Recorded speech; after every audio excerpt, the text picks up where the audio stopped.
Bonjour et bienvenue à notre rendez-vous hebdomadaire pour le commentaire sur la paracha de la semaine. En l'occurrence, pour cette semaine, la paracha de Vayera, où la Torah nous enseigne que Avraham Avinu, le premier des patriarches, est maintenant âgé de 100 ans. C'est donc d'une certaine manière un vieillard et qui a accompli sur son corps un geste courageux. En effet, il vient de se circoncire. La circoncision est le signe de l'alliance que nous scellons dans notre corps entre nous et Hachem. Cette alliance entre nous, le peuple d'Israël, une alliance avec la Torah, de fidélité à la Torah dans l'accomplissement des mitzvot. Et le Créateur du monde, Hachem, vient rendre visite à Abraham par le biais de 3 anges qui ont chacun une mission. Et la Torah, en donc racontant cet épisode, donne un détail, disons un peu insolite, qui nous paraît pas nécessaire. La Torah précise que le lieu où Hachem s'est révélé à Abraham est appelé Éloné Mamré, ce qui signifie donc les plaines, la plaine de Mamré. Tous les commentateurs s'interrogent pour comprendre en quoi cette précision géographique, le fait qu'Hachem soit apparu à Abraham dans la plaine de Mamré, serait pour nous source d'enseignement. Et si la Torah n'avait pas précisé le lieu géographique, qu'est-ce qui aurait manqué dans l'enseignement de la Torah? Eh bien, comme à son habitude, le Midrash répond qu'Avraham Avinu avait 3 amis, Aner, Eshkol et Mamré.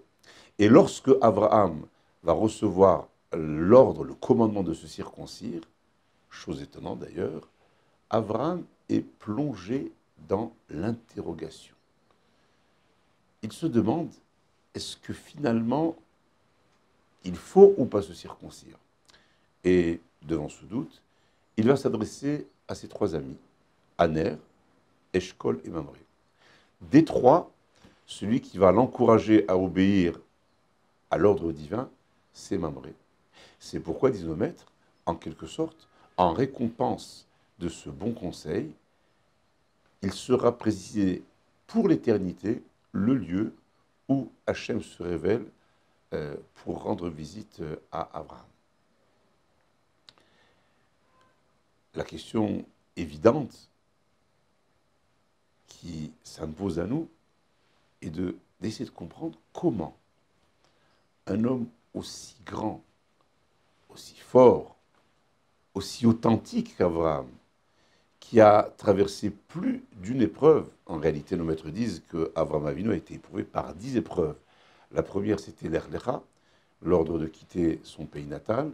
La dernière, c'était la Hakela, la fameuse ligature, le sacrifice d'Isaac. Comment un homme qui a traversé autant d'épreuves difficiles pouvait même imaginer de s'interroger, un tant soit peu de douter du bien fondé de l'ordre divin.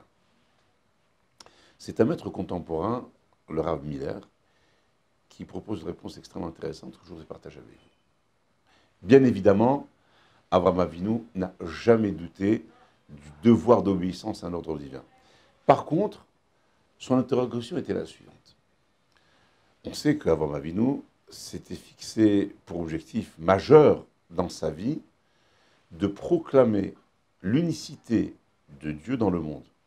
C'est comme ça qu'il a planté cette fameuse tente ouverte aux 4 coins dans les carrefours des routes, pour que de quelque endroit que vienne un visiteur, un voyageur, il accueillait dans cette tente, il offrait à boire, à manger, de la fraîcheur. Et comme le dit le Midrash, au moment où le voyageur voulait payer son écho, Avraham Avinu lui dit « Mais tu ne me dois rien. Mais si je te dois, tu m'as reçu. » Et Avraham dit « C'est pas moi qui t'ai reçu. Qui t'a reçu, c'est le Créateur du monde. » Et c'est comme ça qu'Avraham Avinu, par le biais de la convivialité de la table, rapproche les créatures de leur Créateur. Mais Avraham Avinu a eu un doute en se disant que s'il devait inscrire dans sa chair le signe de l'alliance, qui allait d'une certaine manière le rendre radicalement différent des autres, est-ce que cette différence n'allait pas être un écran, un écueil, une distance qui l'empêcherait de continuer à mener ce combat de la diffusion de la connaissance d'un Dieu unique, luttant au passage aussi contre les sacrifices humains. Celui qui a convaincu Abraham d'aller au bout de l'ordre, d'accomplir la circoncision sur son corps, c'est Mamré. Et le raisonnement est le suivant.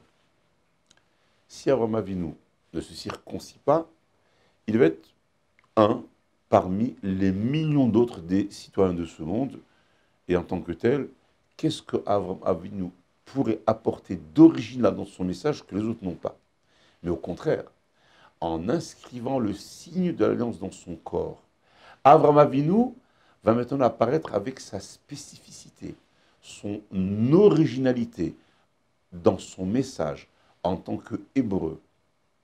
Et c'est à ce titre qu'Abraham va pouvoir capter l'attention de ses contemporains pour leur délivrer un message personnel. D'une certaine manière, je pense que d'ailleurs, cet épisode pose la question de l'universalité du judaïsme.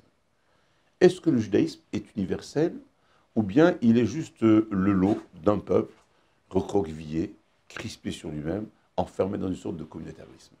La réponse, elle est claire. Il est évident que le judaïsme, il a à dire au monde, il a à parler à l'ensemble de l'humanité, mais à condition qu'il se définisse comme Israël, avec sa Torah, avec ses traditions, avec ses mitzvot, avec son message. Et comme le disait Elie Wiesel,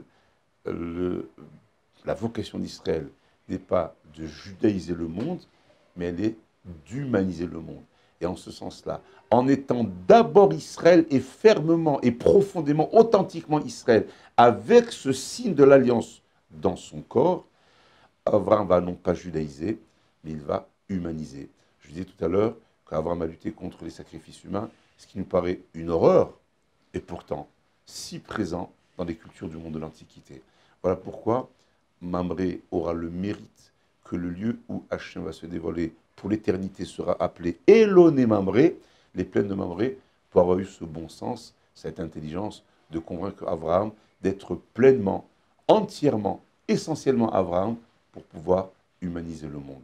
Et d'ailleurs, comme nous le disions récemment dans une grande manifestation publique, ce message d'Abraham a traversé le temps, puisque finalement, tous les croyants monothéistes du monde, ils sont des milliards, je pense aux chrétiens, je pense aux musulmans, et bien sûr, nous, le peuple d'Israël, nous nous rattachons à la filiation d'Avraham Avinu, la filiation abrahamique.